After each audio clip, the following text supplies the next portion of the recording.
Olá pessoal, aqui é a Prof. Laís e hoje, através desse vídeo, a gente vai trabalhar o conteúdo que tem como tema surgimento da sociologia.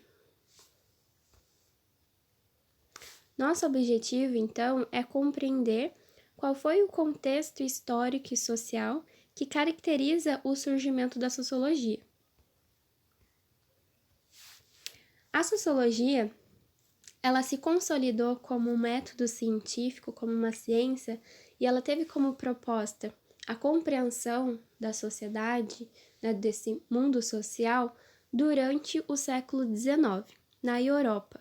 Quando a gente pensa nesse período da Europa do século XIX, a gente tem que pensar todas aquelas diversas transformações que foram marcadas pela chegada do mundo moderno, que estava possibilitando novas ideias, modificações na estrutura da sociedade europeia e a elaboração de uma nova forma de pensar a realidade social. Então, é dentro desse contexto que surge a sociologia. Mas, antes de a gente entrar para pensar o século XIX, a gente tem que compreender quais foram os acontecimentos históricos que resultaram, então, e que promoveram todas essas transformações durante o século XIX. Os principais acontecimentos foram esses quatro: o Renascimento e Revolução Científica, o Iluminismo, ou conhecido como Século das Luzes, a Revolução Francesa e a Revolução Industrial. Com certeza vocês já devem ter um mínimo de conhecimento a respeito desses quatro acontecimentos. Talvez já trabalharam isso na disciplina de História, mas vamos relembrar qual a característica que marca, cada um desses acontecimentos e que vai contribuir para o surgimento da sociologia. Então, o primeiro foi o Renascimento, ou conhecido também como Revolução Científica. Ele se insere ali no período chamado Renascimento Cultural, entre os séculos 16 e 17. Aqui, o que é importante vocês compreenderem é que o Renascimento ele representou uma profunda transformação na mentalidade da época, principalmente no campo da arte e da ciência também. Mas vamos tentar entender o que significa, então, essa transformação na mentalidade. Então, vamos pensar que o contexto ali do século XVI e XVII, o que se marcava era a idade medieval, que a gente chama, ou Idade Média, onde a igreja, ela tinha autoridade e domínio, tanto politicamente quanto ideologicamente. E eles buscavam, então, responder ou explicar a realidade, o mundo, tomando como referência uma questão de uma divindade, de um Deus. Então, essa transformação de mente se refere a um deslocamento de uma interpretação de mundo teocêntrica, que seria essa explicação do mundo a partir de um Deus, para uma visão de mundo humanista e antropocêntrica, que seria onde o ser humano teria o centro da explicação, Ou a gente buscaria uma explicação mais racional do mundo e não ligada a uma questão religiosa. Então, o que marca esse período é essa transição de pensamento e de visão de mundo, deixando então um pouco de lado essa questão de buscar e tomar como referência uma questão religiosa, mas para colocar então no centro o homem e a razão. E isso se deu impacto, essa mudança, essa transformação de mente, ela começa tendo impacto no campo artístico, porque até aquele período as produções artísticas tinham muito caráter religioso, Eles só podiam se expressar a partir do momento que que trabalhava essa questão religiosa, né, por conta do domínio da igreja que imperava naquele contexto.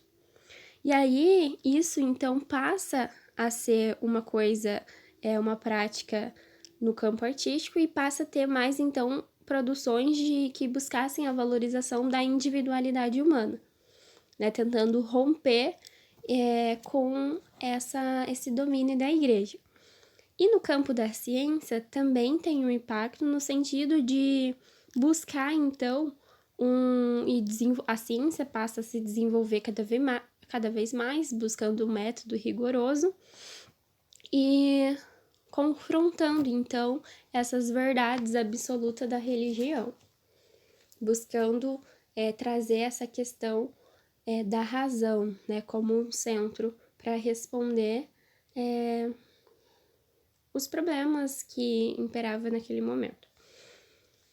Ainda falando sobre o campo artístico, então, uma vez que no campo artístico eles deixaram de pensar a arte com caráter religioso, eles se aproximaram e tiveram influência da arte clássica, que era representada pelos autores gregos, que eles já estavam mais buscando uma questão de pensar a autonomia do pensamento e desse uso individual da razão, em oposição, né, aos valores medievais, do domínio da fé e da autoridade da igreja.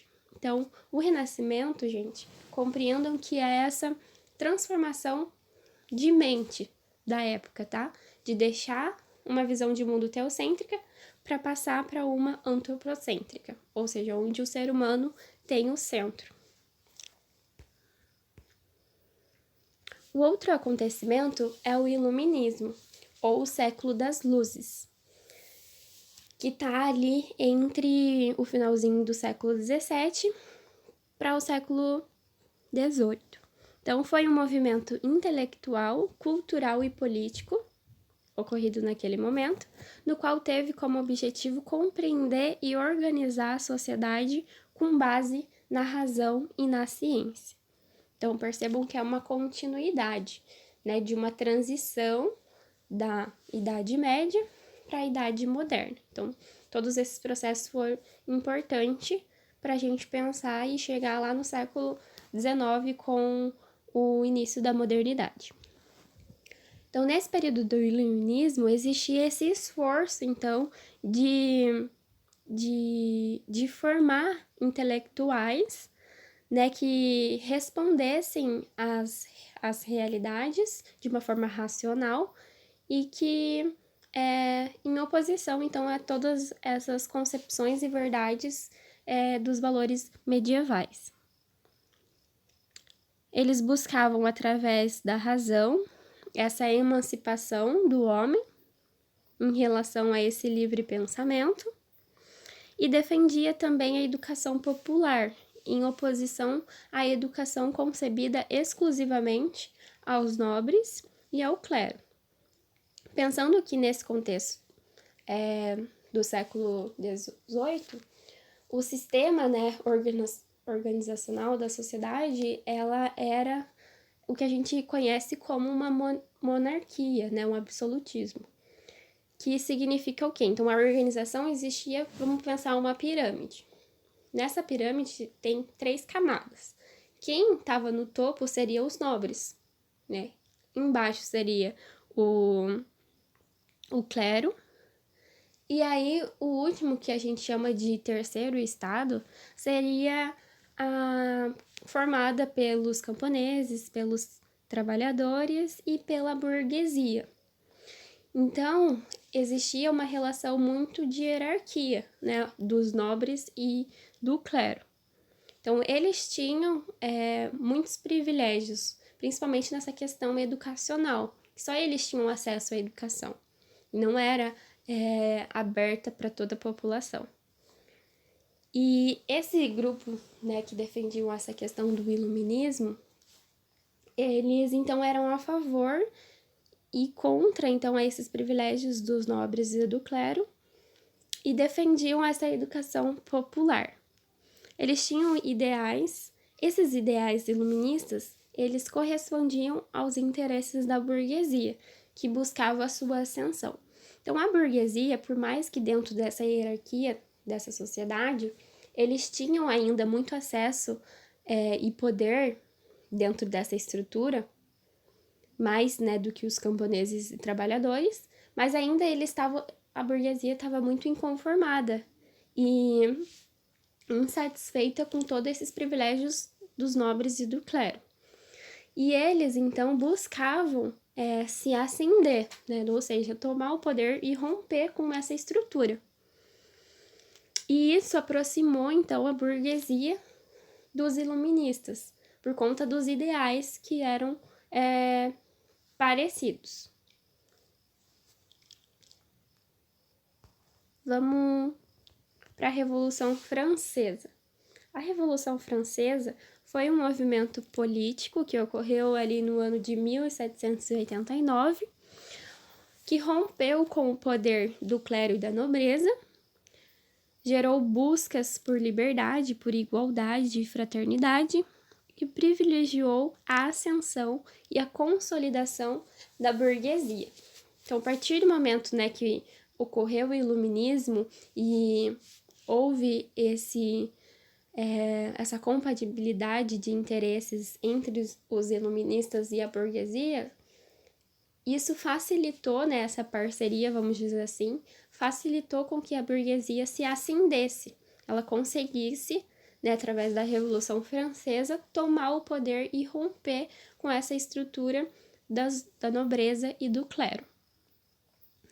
Então, o que resultou a Revolução Francesa foi essa revolta então orquestrada pela burguesia, fruto da sua insatisfação com o antigo regime francês, somada à insatisfação popular em relação à miséria da população, em contraposição à vida luxuosa da corte e do clero.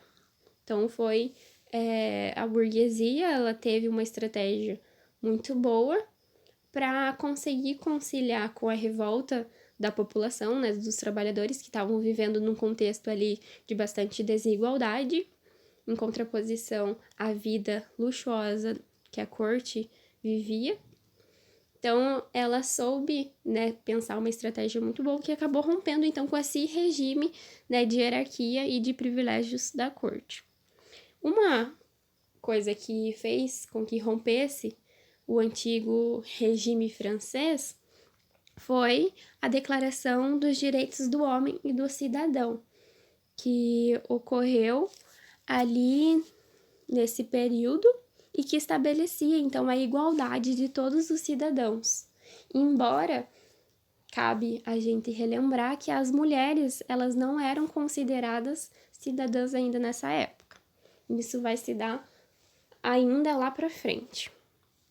Então, é importante ressaltar essas questões e que a Revolução Francesa também foi importante para esse movimento político, né, que acabou se modificando ali na Europa e que desestruturou, então, essas relações tradicionais de poder que imperava através dessa relação dos nobres e do clero e que permitiu, então, a ascensão da burguesia. Após a burguesia no poder, ocorre a Revolução Industrial. A burguesia ela foi responsável por uma das mais intensas e rápidas transformações da história, que foi a Revolução Industrial. Ela teve início na segunda metade ali do século XIX, na Inglaterra, e foi uma revolução produtiva, que gerou mudanças significativas na capacidade de produção de mercadorias e de acumulação de capital, né, o uso de novas práticas e máquinas na produção, que acabou resultando em uma ruptura com a produção artesanal, que era o que predominava na Europa nesse momento, né, era esse trabalho agrário, né, e rural. Então, houve essa modificação que teve bastante impacto para os trabalhadores. E esse novo modelo de produção industrial possibilitou a ascensão da burguesia e o surgimento do proletariado, da mão de obra assalariada e despossuída, então, dos meios de produção. Transformação da antiga organização social de estamentos sociais, que foi aquela explicação que eu dei a partir de um exemplo da pirâmide, né, de uma hierarquia entre nobres, clérigos e os camponeses, com a burguesia, junto com os trabalhadores. E os estamentos sociais, ele se refere a uma hierarquia, uma organização da sociedade que ela é regida através de uma questão hereditária, ou seja, de origem familiar. Então, eu só tenho possibilidade de me ascender socialmente, de ter uma posição de nobre, quando a minha origem familiar é de alguém nobre. Então, esse conceito de estamentos sociais se refere a isso, tá, gente? É importante vocês compreenderem que o que possibilita eu ser nobre é a minha origem familiar. Se eu nasço numa família de camponês, não vou ter chance, tipo, de ser um nobre nessa sociedade, que é baseada por estamentos. Porque o que é determinante é a origem familiar, uma questão hereditária que a gente chama. Então, essa sociedade que é baseada por estamentos, ela é muito estática, né? Porque ela não possibilita essa mobilidade social, que seria essa mudança de posição dentro da sociedade.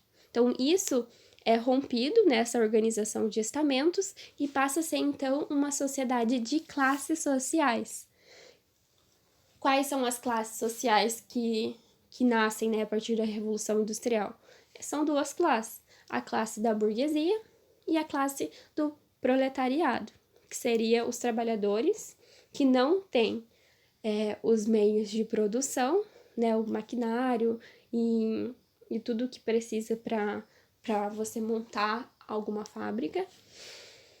Eles, por não terem, né, condições desses recursos de matéria-prima e maquinários, eles acabam tendo que vender, então, a sua força de trabalho através, né, sendo mediado por um salário. Então, essa é a classe do proletariado e a burguesia seria aqueles que detêm, então, os meios de produção. E junto com a Revolução Industrial, acaba promovendo, então, uma série de novos fenômenos sociais, né, como a migração, então, da população rural para os centros urbanos, uma vez que eles tinham, então, que trabalhar, né, nessas fábricas, na indústria. E isso acabou resultando uma série de questões, por exemplo, né, como eles deixaram, então, a realidade, né, do campo e vieram para a cidade começou a apresentar uma série de conflitos, ela passou a ser urbanizada, outras questões como de desigualdade, a poluição, enfim, questões também ambientais. Enfim, novos fenômenos sociais acabaram surgindo a partir desse processo da Revolução Industrial. Então, para a gente pensar e concluir, através de todos esses acontecimentos históricos que a gente falou um pouquinho a respeito deles, imaginem como que a Europa, ela estava ali no finalzinho do século XIX, diante a todas essas mudanças e transformações, né? De aspectos tanto político, como econômico, como religioso e artístico, enfim. Todas as transformações, fizeram com que todas as referências, né, que aquelas pessoas daquela geração ali, né, da Idade Média, todas as verdades construídas, isso foi se perdendo, né, e essas pessoas, essa geração, acabaram se deparando com uma nova realidade, com um novo mundo, e que isso acabou fazendo com que eles tenham e tivessem várias incertezas, dúvidas, medos e insegurança. Então, dentro desse contexto, se tornou um caos a Europa. E aí é nesse contexto que a sociologia ela surge, né? Esse conhecimento sociológico, ele se emerge fruto desse contexto de caos que a Europa estava vivendo. Então, a gente entende que a sociologia, ela surge como uma ciência que busca compreender o contexto histórico marcado pelo aperfeiçoamento, então, desses novos agentes, como a divisão do trabalho, pela intensificação do processo de urbanização, pela consolidação de uma economia monetária, pelo desenvolvimento dos meios de comunicação e de transporte, assim como a consolidação, então, do capitalismo. E o mundo medieval, ele acabou entrando em declínio, e um novo mundo passou a ganhar forma, amparado nos ideais, então, de racionalidade e de mudança e da liberdade. Então, a sociologia, ela surge para responder, então, e tentar compreender essas transformações. E quem vai ser o responsável para tentar organizar, né, e pensar a sociologia como uma ciência foi o Augusto Comte. Mas isso vai ficar para o próximo vídeo. Então, a nossa aula termina aqui.